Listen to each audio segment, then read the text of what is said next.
Assalamualaikum warahmatullahi wabarakatuh. Alhamdulillahirabbil alamin. Pada pagi hari ini kita masih diberikan kesehatan jasmani dan rohani sehingga masih dapat melaksanakan aktivitas sehari-hari.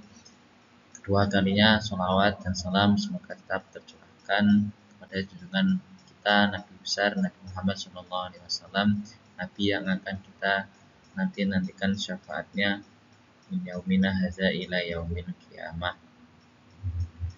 Pada kesempatan kali ini kami dari kelompok 10 akan mempresentasikan tentang klasifikasi hadis berdasarkan kuantitasnya.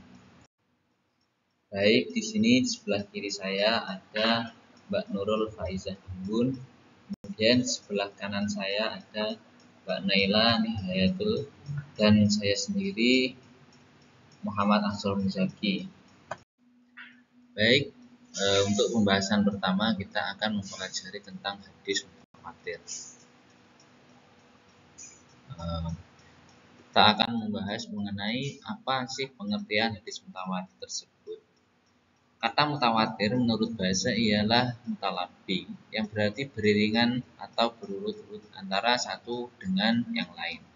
Sedangkan menurut istilah, hadis mutawatir adalah suatu hadis yang diriwayatkan oleh sejumlah rawi yang menurut adat mustahil mereka tidak mungkin bersepakat untuk dusta. Dan hal tersebut berlaku dari permulaan sanad, yakni dari awal sanad hingga sanad yang terakhir, serta tidak terdapat kejanggalan jumlah pada setiap tingkat rawi atau tobaqoh. Klasifikasi atau syarat-syarat hadis mutawatir. Yang kedua, ada syarat-syarat hadis mutawatir. Untuk bagaimana hadis mutawatir ini bisa mencapai mutawatir, memiliki beberapa syarat, yakni yang pertama, hadis yang diberitakan oleh perawi tersebut harus berdasarkan tanggapan melalui panca indera. Kemudian jumlah para perawi mencapai satu jumlah yang menurut adat mustahil mereka berdusta. Kemudian yang terakhir, terdapat keseimbangan jumlah para perawi sejak dalam tobaqoh atau tingkatan yang pertama hingga tobaqoh yang berikutnya. Kemudian hadis ahad yang kedua ini akan diterangkan oleh Mbak Faizah Anggun. Baiklah, di sini saya akan menjelaskan tentang hadis ahad, yang dimana hadis ahad secara bahasa adalah hadis yang berarti bermakna hadis tunggal. Secara istilah, hadis ahad adalah hadis yang diriwayatkan oleh satu orang atau dua orang perawi atau lebih. Akan tetapi belum cukup syarat padanya untuk dimasukkan sebagai perawi. Adapun ciri-ciri hadis ahad itu ada 3, yang dimana yang pertama itu jumlah perawinya terbatas, tidak melebihi 3 orang. Dan yang kedua, kualitas perawinya beragam, bisa sahih, hasan, atau dhaif. Dan yang ketiga, memerlukan analisis dan penelitian mendalam untuk menentukan kualitasnya.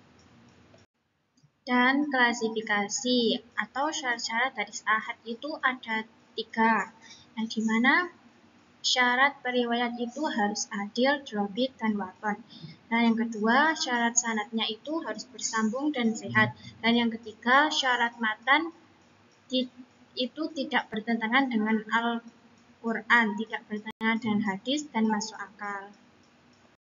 Dan yang selanjutnya itu jenis-jenis hadis ahad, yang dimana jenisnya itu ada 3, hadis masyhur, hadis aziz, dan hadis gharib. Di sini saya akan menjelaskan tentang hadis masyhur, yaitu hadis yang diriwayatkan oleh 3 orang atau lebih, tetapi belum mencapai derajat mutawatir.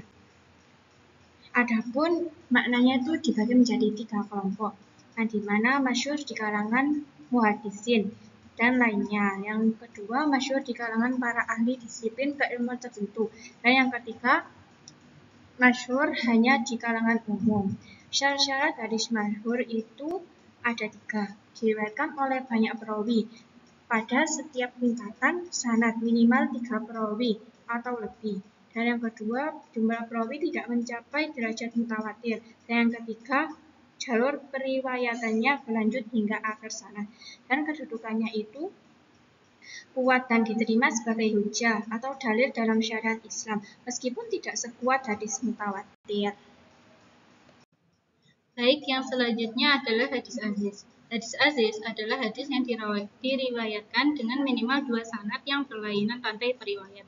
Jadi hadis aziz ini minimal itu 2 periwayat dan tidak boleh lebih. Namun pada pendapat Imam Al-Baihaqi, hadis yang diriwayatkan oleh 2 atau 3 orang perawi dalam satu tingkatan sanad. Namun jumhur ulama sudah bersepakat bahwa yang dipakai itu pendapatnya Imam Ibnu Hajar, yaitu diriwayatkan oleh 2 orang perawi saja, tidak lebih. Karakteristik hadis aziz yaitu yang pertama diriwayatkan oleh 2 orang perawi dalam satu tingkatan sanad. Yang kedua, kualitas perawi tergolong sikoh. Sikoh itu dapat dipercaya. Yang selanjutnya yaitu tidak ada syad atau penyimpangan dalam riwayat. Yang selanjutnya yaitu tidak ada ilat, dan yang terakhir matan hadisnya sepadan dengan sifat Nabi Muhammad. Jadi hadis aziz ini termasuk hadis yang di bawahnya hadis mutawatir karena cabangnya dari hadis ahad. Dan tidak terkategori termasuk hadis yang mauquf. Yang selanjutnya adalah tingkatan kualitas hadis aziz. Para ulama berbeda pendapat mengenai tingkatan kualitas hadis ini. Ada yang mengatakan bahwa hadis aziz termasuk hasan, dan ada pula yang mengatakan bahwa hadis aziz ini termasuk dhaif. Pendapat yang lebih kuat adalah hadis aziz termasuk hasan. Hal ini didasarkan pada alasan, yaitu hadis aziz itu diriwayatkan oleh 2 orang perawi yang sikoh. Yang selanjutnya sanadnya bersambung dan matan hadisnya sepadan dengan sifat Nabi Muhammad SAW. Namun perlu diingat bahwa hadis aziz tidak memiliki kekuatan setara dengan hadis sahih. Hadis sahih memiliki tingkatan kualitas yang lebih tinggi karena diriwayatkan oleh banyak perawi yang sikoh dan sanadnya lebih kuat. Yang selanjutnya yaitu hadis gharib. Hadis gharib adalah hadis yang diriwayatkan hanya seorang perawi pada setiap tingkatannya. Hadis gharib dibagi menjadi 2 jenis, yaitu gharib mutlak dan gharib nisbi. Gharib mutlak yaitu hadis yang hanya diriwayatkan oleh seorang perawi saja pada semua tingkatan sanadnya. Sedangkan gharib nisbi adalah hadis yang hanya diriwayatkan seorang perawi pada salah satu tingkatan sanadnya. Sedangkan pada tingkatan sanad lainnya diriwayatkan oleh 2 orang atau lebih. Yang selanjutnya ciri-ciri hadis gharib. Ciri utamanya hadis gharib adalah adanya penyendirian dalam periwayatannya. Selain itu, hadis gharib juga memiliki beberapa ciri yang lain, yaitu matan hadis tidak bertentangan dengan Al-Quran dan hadis yang lebih sahih. Yang selanjutnya, perawi hadis tergolong sikoh dan sanad hadisnya bersambung. Kedudukan hadis gharib dalam ilmu hadis masih diperdebatkan oleh para ulama. Ada yang berpendapat bahwa hadis gharib tidak bisa dijadikan sebagai hujjah karena kelemahan sanadnya. Namun ada pula yang berpendapat bahwa hadis gharib itu bisa diterima sebagai hujjah jika memenuhi beberapa syarat seperti matan hadis sesuai dengan Al-Quran dan hadis yang lebih sahih. Yang kedua, perawi hadis tergolong sikoh, sanad hadisnya bersambung, dan terdapat hadis lain yang menguatkan hadis gharib tersebut. Jadi hadis gharib itu bisa digunakan apabila ada hadis lain yang menguatkan hadis tersebut. Yang selanjutnya itu pentingnya mempelajari hadis gharib. Yang pertama, mempelajari hadis gharib itu penting untuk memahami khazanah ilmu Islam secara lebih luas. Yang selanjutnya menemukan dalil-dalil baru dalam berbagai aspek kehidupan dan meningkatkan keimanan dan ketakwaan pada Allah. Namun perlu diingat, dalam mempelajari hadis gharib, kita harus berhati-hati dan kritis. Kita tidak boleh langsung menerima semua hadis gharib sebagai hujjah tanpa terlebih dahulu meneliti sanad dan matanya. Sekian dari saya, terima kasih.